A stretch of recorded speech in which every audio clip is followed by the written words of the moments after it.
모든 환난 가운데 너를 지키는 자라.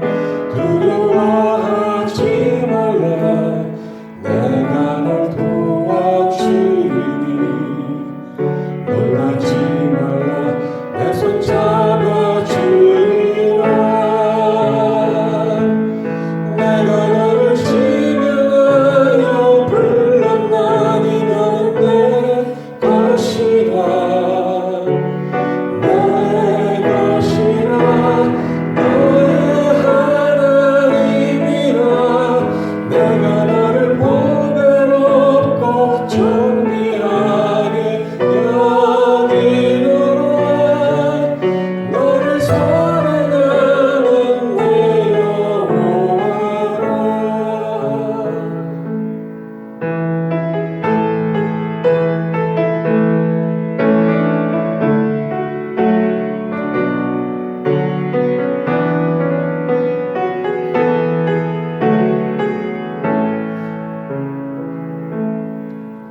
나의 안에 거하라.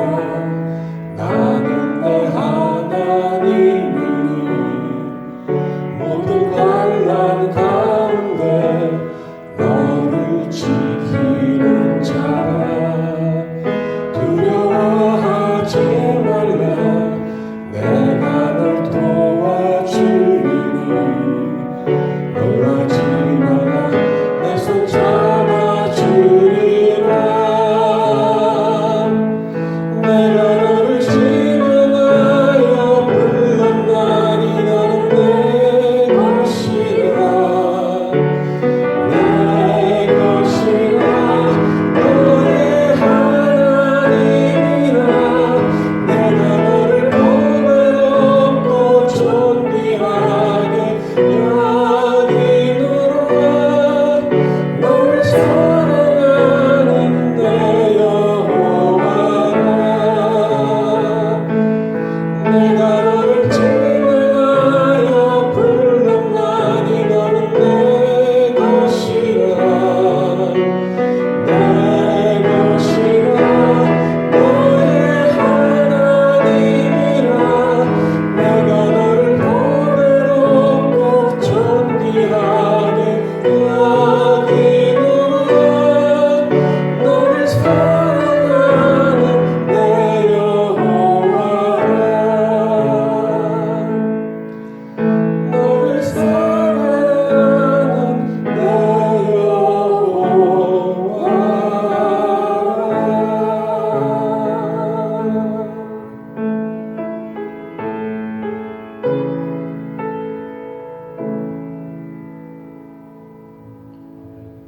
아멘.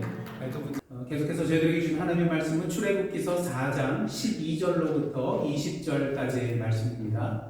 저와 여러분이 한 절씩 교독한 후에 마지막 절 20절을 함께 합독하시겠습니다. 이제 가라. 내가 내 입과 함께 있어서 할 말을 가르치리라. 모세가 이르되 오 주여 보낼 만한 자를 보내소서. 여호와께서 모세를 향하여 노하여 이르시되 레위 사람 내 형 아론이 있지 아니하냐. 그가 말 잘하는 것을 내가 아노라. 그가 너를 만나러 나오나니 그가 너를 볼 때에 그의 마음에 기쁨이 있을 것이라. 너는 그에게 말하고 그의 입에 할 말을 주라. 내가 내 입과 그의 입에 함께 있어서 너희들이 행할 일을 가르치리라. 그가 너를 대신하여 백성에게 말할 것이니 그는 내 입을 대신할 것이요 너는 그에게 하나님같이 되리라. 너는 이 지팡이를 손에 잡고 이것으로 이적을 행할지니라. 모세가 그의 장인 이드로에게로 돌아가서 그에게 이르되 내가 애굽에 있는 내 형제들에게로 돌아가서 그들이 아직 살아있는지 알아보려 하오니 나로 가게 하소서. 이드로가 모세에게 평안히 가라 하니라. 여호와께서 미디안에서 모세에게 이르시되 애굽으로 돌아가라. 내 목숨을 노리던 자가 다 죽어묻느니라. 함께 공부하시겠습니다. 모세가 그의 아내와 아들들을 나귀에 태우고 애굽으로 돌아가는데 모세가 하나님의 지팡이를 손에 붙잡았더라. 아멘. 이는 하나님의 말씀입니다. 여러분이 잘 아시는 성 프란시스가 수도원에 있을 때 이야기인데요. 어느 날 수도사가 되겠노라고 찾아온 두 사람이 있었다고 합니다. 이에 프란시스는 그들에게 이러한 말을 하였습니다. 저 밭에 나가면은 배추가 많이 있는데 그 배추를 가져다가 뿌리를 하늘 쪽으로 하고 배추를 심으십시오. 한마디로 배추를 거꾸로 심으라는 것입니다. 이에 한 사람은 프란시스의 말대로 배추를 거꾸로 심었고요. 다른 한 사람은 말이 안 되잖아요. 상식적으로 말이 안 되지 않습니까? 그래서 어떻게 했을까요? 제대로 배추를 심었습니다. 여러분, 이 두 사람 중에 누가 수도사로 입문하게 되었을까요? 첫 번째, 그대로 거꾸로 심은 사람일까요? 아니면 제대로 심은 사람일까요? 예, 어떻게 그렇게 잘하세요? 첫 번째, 거꾸로 심은 사람이었습니다. 그 이유는 무엇일까요? 수도사가 되기 위한 가장 첫 번째 조건은요, 배추를 제대로 심을 줄 아는가, 무엇이 합리적이고 무엇이 합리적이지 않은가를 구별하는 능력이 있는가가 아니라 순종할 줄 아는가이기 때문인 것입니다. 우리가 그리스도인으로 살아가기 위해서 가장 중요한 조건 중에 하나가 무엇이겠습니까? 그것은 바로 순종입니다. 왜요? 순종은 곧 믿음이기 때문인 것입니다. 여러분들 믿음 없이 순종할 수 있을까요? 그럴 수 없다는 것이죠. 출애굽기 3장을 보시면은 불타는 떨기나무 가운데서 하나님께서 모세를 부르셔서 말씀을 하십니다. 이스라엘의 부르짖음을 들으시고 그들을 애굽인 손에서 건져내어서 하나님께서 준비하여 주신 젖과 꿀이 흐르는 가나안 땅으로 인도하시겠다는 거예요. 누가요? 하나님께서. 근데 문제는 무엇입니까? 하나님께서 자신이 그렇게 하시겠노라고 말씀하셨음에도 불구하고 모세를 향하여서 뭐라고 하시죠? 이제 가라. 모세를 향하여 가라고 말씀하십니다. 모세를 통해서 그 일을 이루시겠다는 것이죠. 이에 대해서 모세가 뭐라고 합니까? 내가 누구이기에? 하나님, 제가 누구이기에 그런 일을 할 수 있겠습니까? 제가 어떤 사람이기에 이스라엘 자손을 그 애굽에서부터 건져낼 수 있겠습니까? 내 힘과 능력으로는 불가능하다는 이야기인 것이죠. 그러자 하나님께서 이런 말씀을 해주세요. 내가 반드시 함께 있으리라. 반드시 함께 있으리라. 하지만 모세가 하나님께 또다시 말하죠. 이번에는 무엇을 말합니까? 이스라엘 자손들이 자신을 보내신 하나님의 이름이 뭐냐고 물으면 도대체 내가 뭐라고 얘기해야 되겠습니까? 말이 돼요, 되긴. 그래서 하나님께서 뭐라고 하십니까? 나는 스스로 있는 자니라. 그렇게 말씀하시면서요. 그들에게 가서 너희 조상의 하나님, 곧 아브라함의 하나님, 이삭의 하나님, 야곱의 하나님께서 나를 너희에게 보내셨다 하라. 그렇게 말씀을 해주십니다. 그리고 하나님께서 결국에는 자신의 힘으로 자신의 손을 들어서 애굽을 치심을 통하여서 이스라엘 자손을 인도해 내어 주실 것이라는 것을 모세에게 말씀해 주시죠. 자, 그럼 이 말씀에 대해서 모세가 예 알겠습니다 하고 애굽으로 가던가요? 가지 않았습니다. 출애굽기 4장의 말씀을 보시면요, 여전히 하나님의 말씀에 대하여 순종하지 못하고 불복하는 모세의 모습을 우리는 보게 되는 것입니다. 출애굽기 4장 1절 말씀 한번 보도록 하겠습니다. 모세가 이런 말을 합니다. 모세가 대답하여 이르되 그러나 그들이 나를 믿지 아니하며 내 말을 듣지 아니하고 이르기를 여호와께서 내게 나타나지 아니하셨다 하리다. 지금 모세가 뭘 걱정하고 있어요? 내가 아무리 가서 말해도 그 사람들이 뭐 하지 않을 거예요? 듣지 않을 거예요. 내 말을 믿지 않을 거예요. 그것에 대해서 걱정을 하고 있다는 것입니다. 근데 모세의 말을 잘 살펴보면요, 이 말 속에 놀라운 사실을 한 가지 발견하게 됩니다. 모세가 이스라엘 자손이 자신을 믿지 아니하고 자신의 말을 듣지 않을 것을 걱정하면서도 정작 자기 자신은 어때요? 지금 본인 앞에서 말씀하고 계신 하나님을 믿고 있나요? 그 말씀을 제대로 듣고 있나요? 그렇지 못하다는 것입니다. 하나님께서는요, 모세를 통해서 이스라엘을 구원해 주실 거라고 분명히 말씀을 해주셨어요. 또 하나님께서 주신 말씀을 모세가 이스라엘 장로들에게 말하면 그들이 들을 것이라고 하나님께서 말씀을 해주셨어요. 하지만 모세는 이 하나님의 말씀을 뭐 하지 못했어요? 믿지 못했다는 것입니다. 이스라엘 자손이 자신을 믿지 않고 자신의 말을 듣지 않을 것을 걱정하면서 정작 자기 자신은 하나님의 말씀을 믿지 못하고 제대로 듣지 않았다는 것이죠. 자신의 믿음 없음을 보지 못하고 오히려 다른 사람들이 믿지 못할 것을 걱정하고 염려하고 있는 모세의 아이러니컬한 그러한 모습이라는 것이죠. 근데 사실 이러한 모세의 모습이 누구의 모습이에요? 네, 저와 여러분의 모습이기도 하다는 것입니다. 하나님께서 말씀해 주셨음에도 불구하고 걱정하잖아요. 불안해하잖아요. 가라는 곳으로 발걸음을 떼지 못하잖아요. 그러니까 하나님께서는요, 이러한 모세를 향하여서 위에서 세 가지 표징을 말씀해 주고 계십니다. 하나님께서 주시는 세 가지 표징은요, 1차적으로 믿지 않을 수 있는 그 이스라엘 자손으로 하여금 하나님께서 모세를 보내셨다는 것을 믿게 하기 위해서 주시는 그런 표징일 수도 있지만요, 동시에 한편으로는 이 세 가지 표징이 누구를 위해서 주신 거냐면요, 지금도 믿지 못하고 듣지 않고 주저하고 있는 모세를 위한 표징이기도 하다는 것입니다. 먼저 하나님께서는 모세의 손에 뭐가 있었죠? 지팡이. 그걸 어떻게 하라고 합니까? 땅에 던지라. 그래서 모세가 그것을 땅에 던지니까 뭐로 변해요? 뱀으로 변합니다. 그래서 모세가 화들짝 놀라서 피하게 됐죠. 그래서 이번에 하나님께서 뭐라고 하십니까? 그 뱀의 꼬리를 잡으라. 그래서 꼬리를 잡으니까 어떻게 됩니까? 다시 지팡이로 돌아오게 됩니다. 여러분, 저희 지금 여기 앞에서 그러한 일이 벌어지고 있다면 얼마나 참 신기하고 놀랍겠어요. 근데 하나님께서는 이것으로 그치지 않고 또 하나의 표징을 주시는데 어떻게 하라고 합니까? 모세를 향해서 손을 품 안에 넣어보라고 합니다. 그러자 모세가 품 안에 넣었다가 빼니까 그 손에 나병이 걸렸어요. 하얘졌습니다. 놀랍겠죠? 이거 어떡하나. 근데 하나님께서 또다시 손을 넣어보래요. 그래서 품 안에 넣었다가 빼니까 어떻게 됩니까? 그 나병이 싹 없어지고 전과 같이 되었습니다. 하나님께서 이스라엘 자손들이 처음 표적의 표징에 대해서는 믿지 않는다 할지라도 이 나병 걸렸다고 고침을 받는 이것에 대해서는 믿을 것이라고 말씀을 해주시는 것을 보게 됩니다.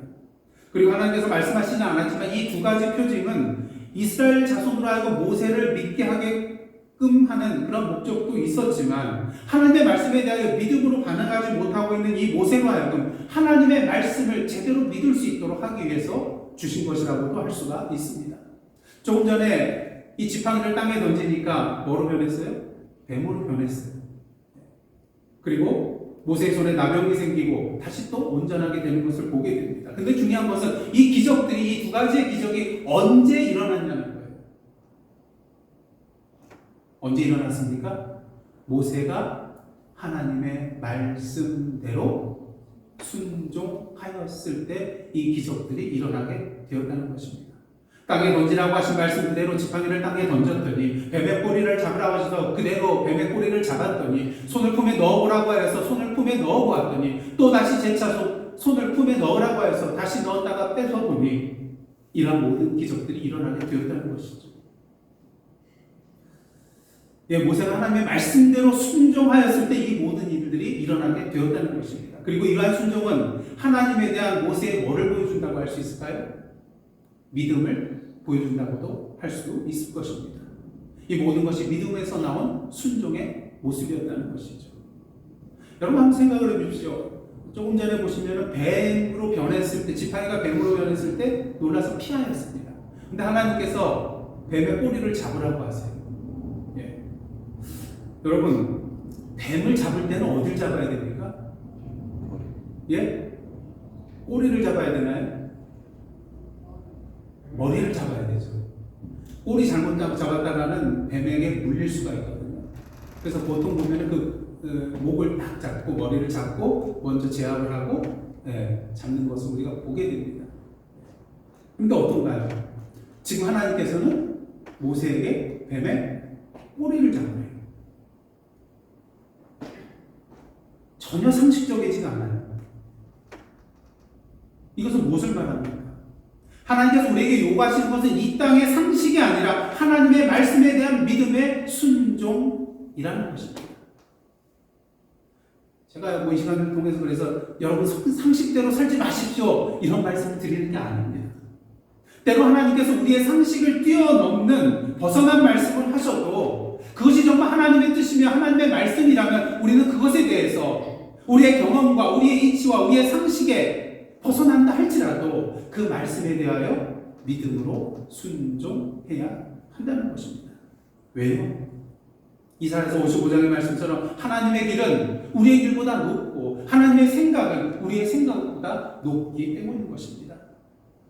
고린도전서 1장의 말씀처럼 하나님의 어리석음이 사람의 뭐보다 나아요? 사람의 지혜보다 낫기 때문인 것입니다. 그러게 모세는 하나님의 말씀대로 뱀의 꼬리를 잡은 것이죠. 믿음의 순종이 있다는 것입니다. 오늘도 여러분의 삶 가운데 하나님의 기적이 일어나기를 원하십니까? 방법은 오직 하나입니다. 하나님의 말씀대로 그 말씀을 믿고 순종하는 것입니다. 그럴 때 모세가 경험한 그 하나님의 기적과 표징이 우리의 삶 가운데서도 일어나게 될 것입니다. 어떻게 보면 이 두 가지의 표징으로 여러분들 이 두 가지의 기적이 일어난다면 믿으시겠어요? 안 믿으시겠어요? 저 같으면 믿겠어요. 제 앞에서 그런 일들이 벌어지면. 이것만으로 해도 충분하지 않겠습니까? 근데 하나님께서 또 하나의 표징을 말씀을 해주세요. 이스라엘 백성들이 이 두 가지의 표징을 보고도 믿지 않는다면 나일강 기수물을 조금 떠다가 땅에다 부으면은 이 물이 뭘로 변할 거라고요? 피로 변할 것이라고 말씀을 해주십니다. 모세는 분명히 앞에 두 가지 표징을 통해서 알았을 거예요. 이 세 번째 표징, 지금 내가 행하지 못해도 나일강이 없잖아요, 지금. 하지만 그럼에도 불구하고 자신이 하나님의 말씀대로 나일강물을 떠서 땅 위에 부으면 피가 될 것이라는 것을 그는 분명히 알았을 것입니다. 그리고 이 표징으로 인하여 이스라엘 자손들이 자기가 바로 하나님께서 보내신 자라는 것을 믿게 될 것이라는 것도 분명히 알았을 것입니다. 근데 놀랍습니다. 출애굽기 4장 10절 말씀입니다. 한번 다 함께 공독하시겠습니다. 시작. 모세가 여호와께 아뢰되 오 주여 나는 본래 말을 잘하지 못하는 자니이다. 주께서 주의 종에게 명령하신 후에도 역시 그러하니 나는 입이 뻣뻣하고 혀가 둔한 자니이다. 이쯤 되면 이 모세가 정말 우리가 알고 있는 모세가 맞나 의심이 들 정도입니다. 여러분 정말로 모세가 말을 잘하지 본래부터 말 잘하지 못하고 입이 뻣뻣하고 혀가 둔한 자였을까요? 어떻게 생각하시나요? 정말 그랬을까요? 우리는 알 수는 없습니다. 정말 그랬는지 아닌지. 근데 한번 생각을 해보십시오. 미디안에서 40년 동안 생활했지만 그 전에 40년 동안 어디에서 교육받았어요? 바로의 궁 안에서 교육을 받고 자라난 모세입니다. 말을 잘하지 못했을까요? 입이 뻣뻣했을까요?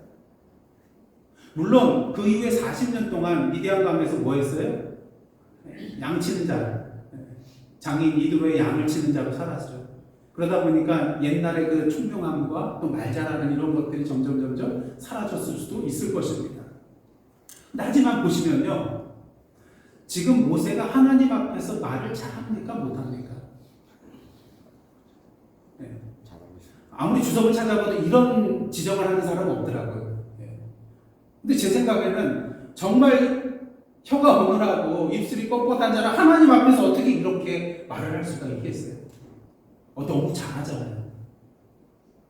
그러니까 모세의 말은 하나의 핑계요 변명이라는 것입니다.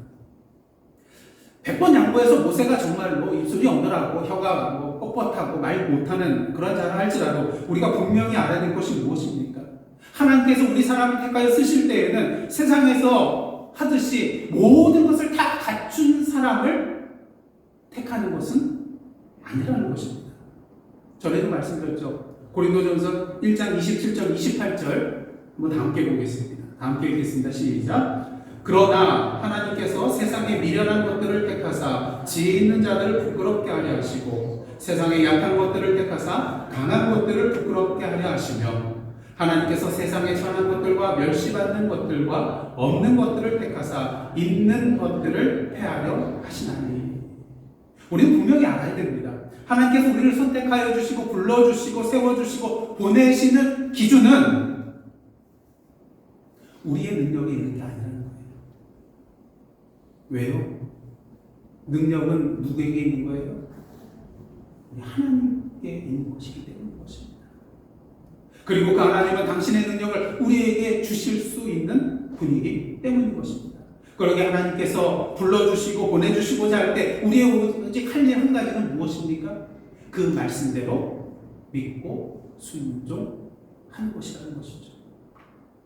조금 전에 모세가 말할 때 보면요, 하나님께 뭔가 말을 하기 전에 주님을 부를 때 이렇게 말해요. 오 주여, 오 주여. 뭐예요? 나는 당신의 종이고 하나님은 나의 주인이십니다. 근데 이 고백이 참된 고백이었나요? 아니요. 입술만의 고백이었다는 것입니다. 정말 하나님께서 자신의 주되신 분이라는 것을 인정하고 믿고 있다면 그 하나님의 말씀에 대해서 뭐 달지 말아야 돼요? 네, 토 달지 말아야 됩니다. 바로 나오잖아요. 여러분들 입속에서 토 달지 말아요. 근데 실상은 안 그렇잖아요. 저도 그렇거든요. 하나님께서 뭔가 말씀하실 때 이게 하나님 조금 고려해 주시면 안 되겠습니까? 사실 우리의 기도가 하나님의 뜻을 아뢰는 기도, 우리의 뜻을 하나님의 뜻에 맞추는 기도가 되어야 되는데 보통 보면 어떻습니까? 하나님의 뜻을 내 뜻에 맞추려고 기도하는 그런 때가 분명히 있다는 것이죠.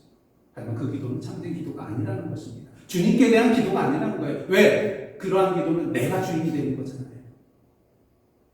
내가 하나님의 도구가 되어야 되는데 하나님을 나의 도구로 삼으려고 하는 거잖아요.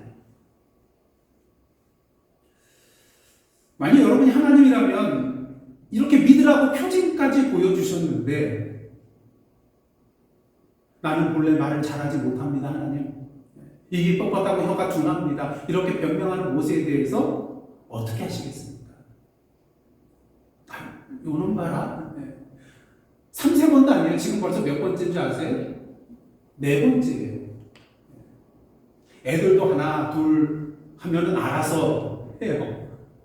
3번째 가면 무슨 일이 일어날지는 분명히 알거든요. 근데 모세는 3-4번도 아니고 벌써 4번째 이러고 있습니다. 하지만 하나님께서 진노하지 않으세요. 출애굽기 4장 11절 보시겠습니다. 제가 봉독해 드리겠습니다.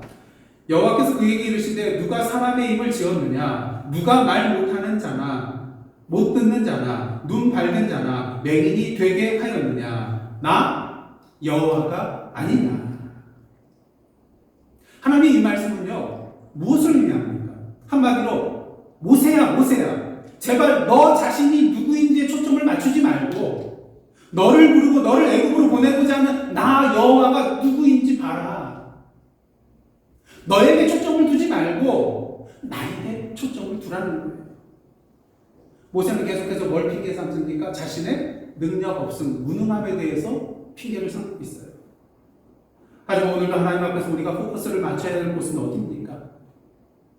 하나님의 전능하심에 우리의 포커스를 맞춰야 되지 결코 우리의 무능함에 포커스를 맞추지는 말아야 된다는 것입니다.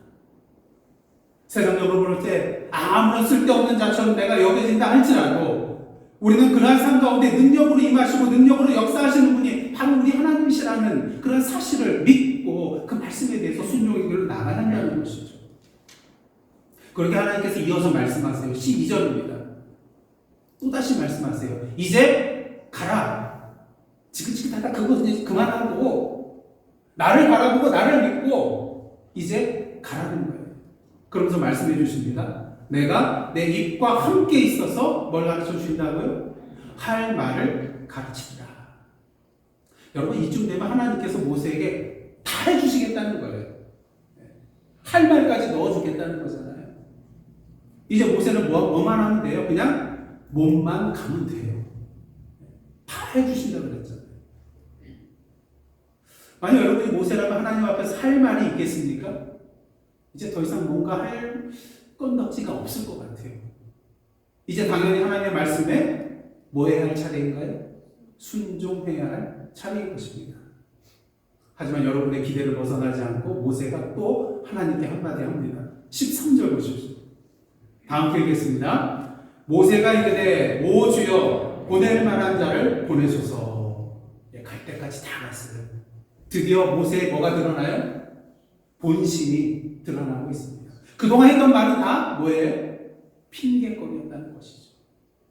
이 모든 핑계는 무엇을 위한 핑계였어요? 하나님, 저 가기 싫습니다. 안 하고 싶어요. 이걸 둘러서 핑계로 얘기했다는 것이죠. 아니, 여러분이 하나님이라면 다시 한번 모세에 대해서 어떻게 하시겠습니까? 저 같으면 이렇게 말하고 싶어요. 그래, 그렇게 싫으면 관둬라. 너만 있냐? 그걸 포기할 것 같아요. 벌써 5번째거든요. 그렇다면 하나님께서는 어떻게 하셨습니까? 물론 이러한 모세의 모습에 대해서 하나님께서 노하셨어요. 화를 내셨어요. 하지만 이런 하나님의 화냄은 우리의 인간적인 화냄과 차원이 다르다는 것을 우리는 분명히 알아야 됩니다. 우리가 화낼 때는 보통 어떤 때입니까? 우리의 그 분노의 감정을 이기지 못해서 그냥 터져나오는 그런 화를 낼 때가 많다는 것이죠. 하지만 오늘 말씀에 나오는 하나님의 노하심, 화냄은요, 궁극적으로 모세를 뭐하기 때문이에요? 사랑하시기 때문이라는 것이죠. 그로 하여금 지금 5번째 거부하고 있지만, 불순종하고 있지만, 이러한 모세로 하여금 하나님의 말씀을 믿고 순종하도록 만들기 위하여서 화를 내고 계시다는 것이죠. 그럼 하나님께서 모세를 위해 누구를 붙여주시겠대요? 말 잘하는 형 아론을 붙여주시겠대요. 모세가 아론의 입에 할 말을 넣어주면은 아론이 모세를 대신해서 백성에게 말할 것이다. 이런 말씀을 해주신 것을 보게 됩니다. 참으로 모세의 연약함에도 불구하고 계속해서 참아주시고 인내하시며 끝내 당신의 종으로 세우고자 하시는 하나님의 사랑과 인자하심을 분명히 보여주는 대목이라고 할 수가 있는 것입니다. 그러면서 한편으로는요, 하나님께서 모세를 이스라엘 자손의 지도자로 훈련시키고 계셨다는 것을 또한 발견할 수가 있습니다. 여러분, 앞으로 모세가 이스라엘 자손들을 출애굽시켜서 광야로 이제 인도하여 나아갈 그러한 내용들 이미 다 알고 계시잖아요. 순탄했습니까? 이스라엘 자손들이 모세를 정말 하나님같이 여기면서 순종하며 따라 나갔나요? 그렇지 않다는 것입니다. 모세가 하나님 앞에서 돌아했듯이 모세의 말을 믿지 못하고 온전히 그 말에 순종하지 않고 오히려 불평하고 원망하고 오히려 대적하기까지 하는 그들의 모습을 우리는 보게 됩니다. 여러분, 모세가 이러한 이스라엘 자손들의 모습을 통하여서 누굴 보았을까요? 자기 자신을 보았을 거예요. 하나님 앞에서 내가 어떠한 모습이었는가.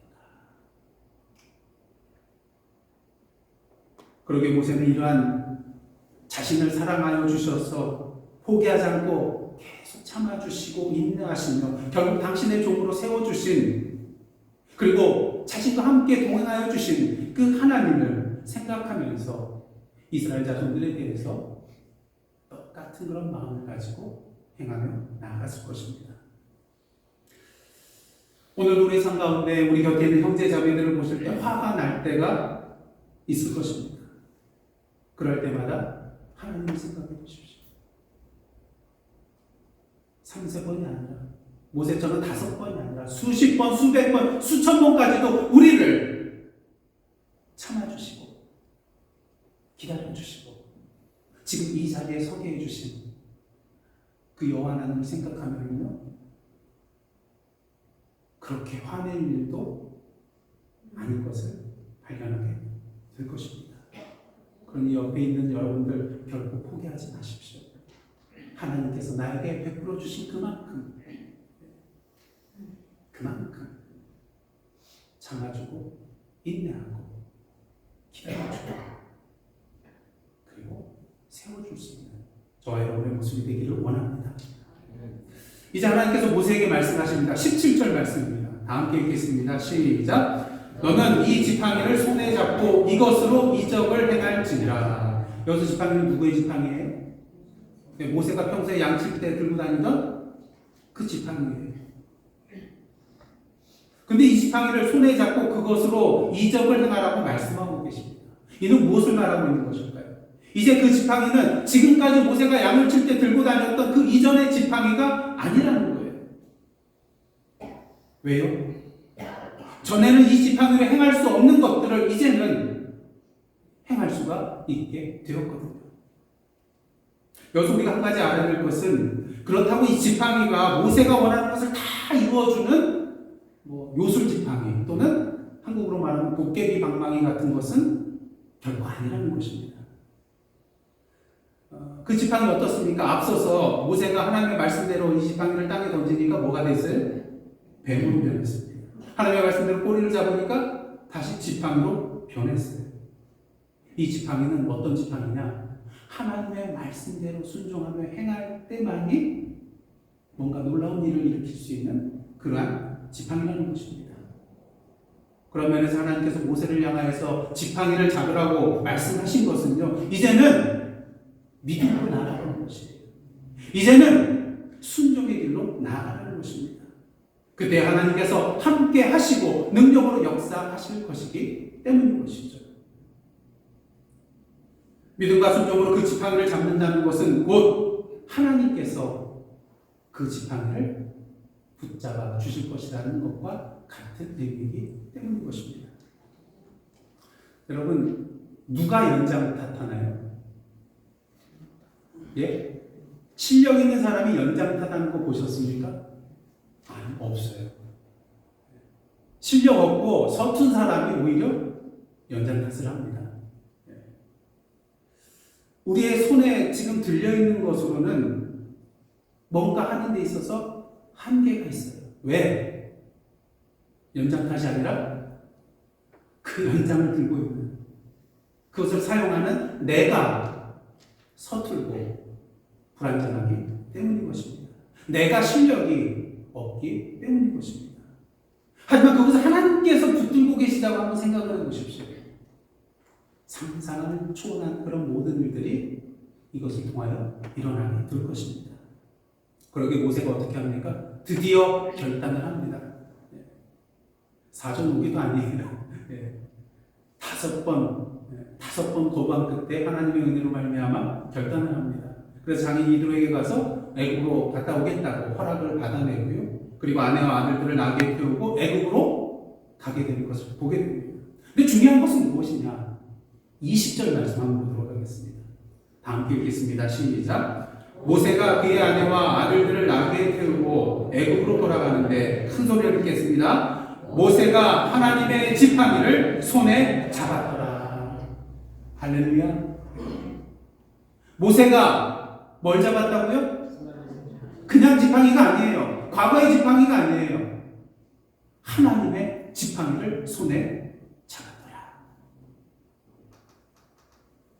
마지못해 어쩔 수 없이 애굽으로 가는 것이 아니라는 것입니다. 하나님의 말씀을 믿음으로 붙잡고 그 말씀에 순종하며 나아갔다는 것이죠.